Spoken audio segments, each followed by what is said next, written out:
Picture speaks. அதில் இப்போ நீங்கள் ஒரு அழகான பிக்சர் பார்க்க போகிறீங்க. அதுக்கப்புறம் ஒரு beautiful story and what are we going to learn from it, right?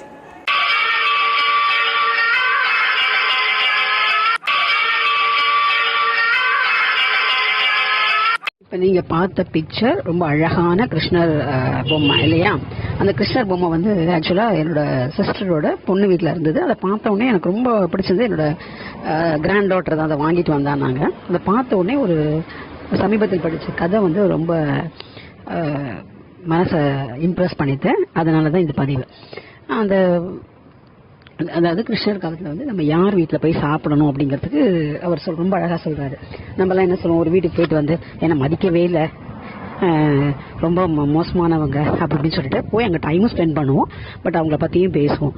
ஆனால் கிருஷ்ணர் என்ன சொல்கிறாரு, நம்ம எப்படி போகணும், எங்கே போகணும், எங்கே சாப்பிடணும், விருந்தோம்பல் செய்யணும் அப்படிங்கிறதுக்கு ரொம்ப அழகாக சொல்கிறாரு.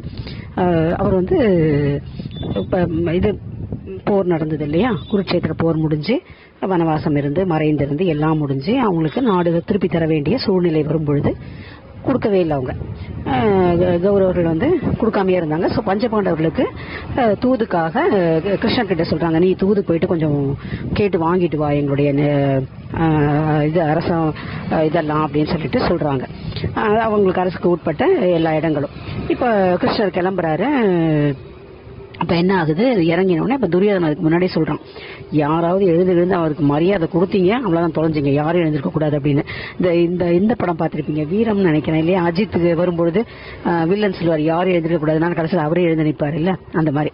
ஸோ இவர் சொல்கிறாரு. சொன்ன உடனே எல்லாரும் சரி அப்படின்ட்டாங்க. அவர் இறங்குறாரு. இறங்கின உடனே நேராக அந்த ஹஸ்தினாபுரத்துக்கு போன உடனே விதுரர் வீட்டுக்கு போகிறாரு, துரியோதனோட சித்தப்பா வீட்டுக்கு. போன உடனே அவருக்கு ரொம்ப வரவேற்பு, அவருக்கு வந்து பிடித்த உணவு வகைகள்லாம் பரிமாறுறாங்க, ரொம்ப சந்தோஷப்படுறாங்க. அப்போ விதுரன் சொல்றாரு, ஏன் கிருஷ்ணா, உனக்கு கொஞ்சமாவது தெரிய வேண்டாமா, எதுக்கு நீ போயிட்டு உன்னுடைய லெவலை குறைச்சிக்கிட்டு ஒரு இதுக்கு போய் நிக்கிற, தூதுக்கு, அவன் நல்லவனா? அப்படி இருந்தா நாங்கெல்லாம் போர் வரத்துக்கு முன்னாடி சொன்ன இதெல்லாம் கேட்டிருப்பான் இல்லையா, அட்வைஸ் எல்லாம், நீ போய் வரணுமான்னு. இது வந்து என்ன இழிவுபடுத்துற மாதிரிலாம் ஒண்ணுமே இல்லை சித்தப்பா, நீங்க கவலைப்படாதீங்க.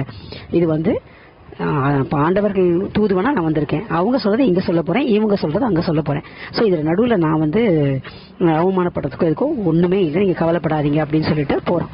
உடனே துரியோதனன் வந்த உடனே ஆட்டோமேட்டிக்கா எல்லாமே எழுதி நிற்கிறாங்க. அவனோட காலும் சேர்ந்து எழுதி நிற்குது. இறைவன் அப்படிங்கிறவங்க, தலைவன் அப்படிங்கிறவங்க வரும்பொழுது உண்மையானவனாக இருந்தா கண்டிப்பாக நம்மளோட அந்த உள் மனசு நம்மளை வந்து எழ வைக்கும் அப்படிங்கிறது தான். உடனே எழுந்து நிற்கிறாங்க. எழுந்து நின்ற உடனே அவர் வந்து கேட்கிறாரு, என்ன உனக்கு என்ன அவ்வளோ திமிரு இருந்தா நீ வந்து நேர எங்கிட்ட தானே தூதுக்கு வரணும், அங்கே ஏன் போன அப்படின்னு.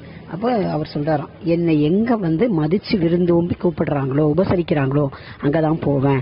ஆனா நீ வந்து நான் வரேன்னு தெரிஞ்சு நீ வெளியில கூட வரல. ஆனா விதுரன் எனக்காக வெளியில் காத்திருந்தாரு, தன்னுடைய வயதை மீறி அவர் வெளியில வெயிட் பண்ணி காத்திருந்தாரு. ஸோ எங்க வந்து என்னை மதிக்கிறாங்களோ நான் அங்கதான் விருந்தோம்பலுக்கும் போவேன். அது மட்டும் இல்லாமல் அவர்களுக்காகத்தான் முதல்ல நான் வந்து என்னுடைய டைமும் ஸ்பெண்ட் பண்ணுவேன் அப்படிங்கிறாரு. என்ன ஆழமான அழகான கருத்து இல்லையா? ஸோ நம்ம ஒரு வீட்டுக்கு போறோம், ஒரு முறை மதிக்கிற அப்படின்னு தெரிஞ்சோன்னா அவங்கள பத்தி பேசவே கூடாது. நம்ம வந்து அவங்கள வந்து நினைச்சும் பார்க்க கூடாது, போகவும் கூடாது.